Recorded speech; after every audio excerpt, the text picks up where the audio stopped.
তামুলপুৰ জিলাৰ নাগৰিজুলিৰ এগৰাকী সচেতন যুৱ ব্যৱসায়ী তথা সমাজকৰ্মীৰ প্ৰশংসনীয় পদক্ষেপ।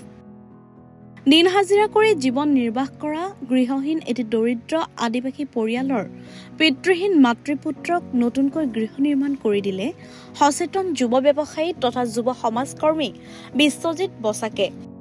১ নম্বৰ কাউলি মটঙাপাৰ নিবাসী লক্ষ্মী মাৰ্ডী আৰু পুত্ৰ লক্ষণ মাৰ্ডীয়ে এবছৰ আগতে পিতৃৰ বিয়োগ হোৱাত কৰ্মৰ সন্ধানত বহিৰাজ্য কেৰালালৈ গৈছিল। কেইদিনমান আগতে মাতৃ আৰু পুত্ৰই নিজ ঘৰলৈ আহি ভাগি পৰা গৃহটো দেখি অসহায় হৈ পৰিছিল। দুদিনমান আগতে যুৱ সমাজকৰ্মী বিশ্বজিৎ বসাকে পৰিয়ালটোৰ অসহায় অৱস্থাৰ বিষয়ে জানিব পাৰি কেইগৰাকীমান সহযোগীৰ সৈতে এইদৰে হাতে হাত ধৰি বাঁহ বেত তৰ্জা তিন পাতেৰে দুৰ্ভগীয়া পৰিয়ালটোক তৎকালীনভাৱে নিৰ্মাণ কৰি দিলে এটি গৃহ।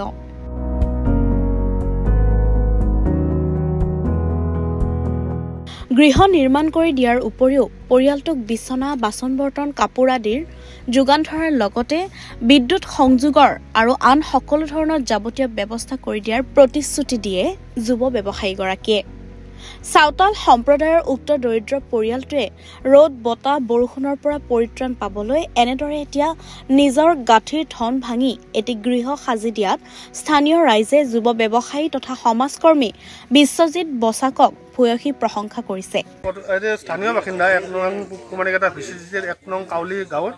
তো এওঁলোক এতিয়া মানে কি গৈছিল কেৰেলাৰ পৰা আহিছিল চাই তেওঁলোকৰ ঘৰটো একোৱেই নাই, বেৰা পচি গৈছে, টিং পচি গৈছে, থাকিব অৱস্থাই নাই, কাপোৰ কানি নাই, বাচন বৰ্তন নাই, মানে কিবাকে কামত গ'লেহে খাব পায়। বিশ্বজিৎদাই আহি চালে, এদিন চাই দেখা পালে যে তেওঁলোকৰ অৱস্থা একেবাৰে বেয়া। তেওঁ আহি কথা বাৰ্তা পাতি কিনে তেওঁক ক'লে যে আশ্বাস দিলে যে আমি আপোনাক এটা কিবাকে বৰ্তমান পানী নপৰাকৈ আপোনাক এটা ঘৰ বনাই দিম থাকিব পৰাকৈ। অনাগত দিনত যদি হয় ডকুমেণ্টছ অ'কে থাকে তেওঁলোকৰ, থাকিলে তেওঁলোকক প্ৰধানমন্ত্ৰী আৱাস যোজনাৰ ঘৰ এটাও দিব কৈছে তেওঁলোকে।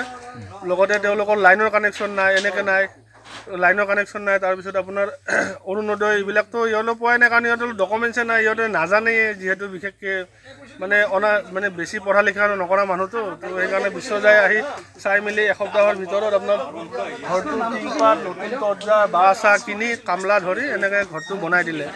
সেইকাৰণে আমি ১ নং কুমাৰীকেইটা VCDCৰ অন্তৰ্গত ১ নং কাউলিৰ বাসিন্দা হিচাপে চবে সমাজকৰ্মী বিশ্বজিৎ বসাক ডাঙৰীয়াক সকলোৱে মানে কি মনৰ পৰা ধন্যবাদ দিছোঁ, যাতে এই দুখীয়া পৰিয়ালটোক ঘৰটো বনাই দিয়ে আৰু অনাগত দিনত যাতে তেওঁ আৰু 10 নহয় 100জন নহয় 50জন নহয় 60জন মানুহক যাতে এনেকৈ আৰু সহায় কৰি দিব পাৰে। হয়, কেইদিনমান আগত মই তেলি বস্তিত এজন দাদাৰ খবৰ ল'ব আহিছিলোঁ।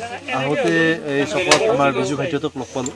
লগ পাই পেলাই কথা পাতোতে বিজু ভাইটিহঁতে ক'লে দাদা এই মানে ঘৰটো চাওক একেবাৰে ভাঙা চিঙা অৱস্থাই নাই। তাৰপিছত আইজনীক পালোঁ, আহি পেলাই কথা পাতি পেলাই ঘৰৰ ভিতৰখিনি চালোঁ, একেবাৰে টিন চিন ফুটা, একো ব্যৱস্থাই নাই, পানী পৰে, বেৰা চাৰিবিলাক গোটেই ফুটা। তাৰপিছত মোক সুধিলোঁ যে আপোনাৰ কাগজ পাতি কি আছে। মোক ক'লে যে অতি দুখৰ বিষয়ে ক'লে আৰু তেওঁ কেৰেলাৰ পৰা আহি থাকোঁতে গোটেই কাগজ পাতিখিনি হেৰাই গৈছে। মই সুধিলোঁ আপোনাৰ কি আছে বৰ্তমান, কৈ জেৰক্স আপোনাৰ ভোটাৰ কাৰ্ড, পেন কাৰ্ড, আধাৰ কাৰ্ড এইখিনি জেৰক্স আছে। মই ক'লোঁ ঠিক আছে, এইখিনি আপোনাৰ কাগজখিনিৰ ব্যৱস্থা আমি কৰাই দিম, দি ফালে আপোনাক যিমান সোনকালতে পৰা যায় আপোনাক প্ৰধানমন্ত্ৰী আৱাস যোজনাৰ এটা ব্যৱস্থা কৰাই দিম। মই চালোঁ যে নাই এনেকৈতো থাকিলেও নহ'ব, আৱাস যোজনা আমাৰ আহি পোৱাটো অলপ সময় লাগিব, কাগজ পাতি তেওঁ ৰেডি নাই, একাউণ্টছখন তেওঁ ৰেডি নাই। আপোনাৰ লগে মই ভাবিলোঁ যে তৰ্জৰ বেৰা অলপ আনিম, তিনপাত অলপ আনিম, চিম্পলি ঘৰ এটা বনাই দিওঁ যাতে বৰ্তমান তেওঁলোকে থাকিব পাৰে। দাদাই দিছে এয়া গৰীব মানুহৰ কাৰণে, ঘৰটো ফটা আছিল, পানী পৰে আৰু ঘৰৰ বেৰা চেৰা অৱস্থা নাই, সেইটো কাৰণে সি মৰমত দিছে আৰু সেইটো তাৰ কাৰণে মই ধন্যবাদ দিছোঁ। তামুলপুৰৰ পৰা নিতুল দাসৰ ৰিপৰ্ট, ডি নিউজ আৰু ডি নৰ্থ ইষ্ট।